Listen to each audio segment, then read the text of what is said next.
Հարցը Նիկոլ Փաշինյանին։ Արցախյան շարժումը դուք չեք սկսել, որ դուք դադարեցնեք։ Շարժումը սկսել է Արցախի ժողովուրդը Արցախն Ադրբեջանին բռնակցելու հաջորդ օրվանից։ Արցախը միջազգային հանրության կողմից ճանաչվել է որպես հակամարտության կողմ դեռևս 92 թվականի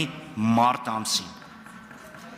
Նրանք իրենց իրավունքները ձեզ չեն փոխանցել։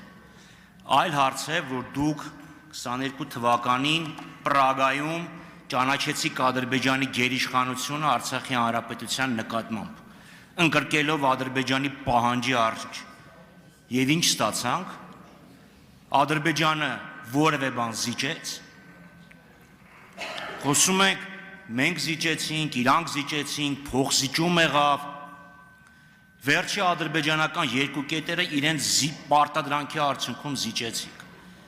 Ինչ տեղի ունեցավ։ Մենք փորձեցինք 3 ժամ շարունակ Արադ Միրզոյանից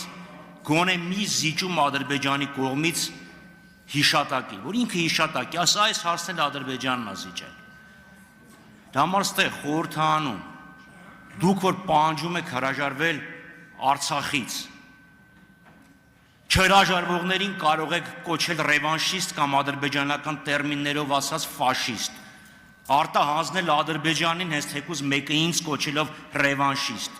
մեկը դրանից խաղաղությունը չի մոտենում։ Եվ հիմա ստեղ օգտվելով հարցից իրավունքից, ուղղակի ասեմ, նշեք գոնե մի կետ, որը Ադրբեջանը փոխզիջել է մեր բազմաթիվ զիջումներին ի պատասխան։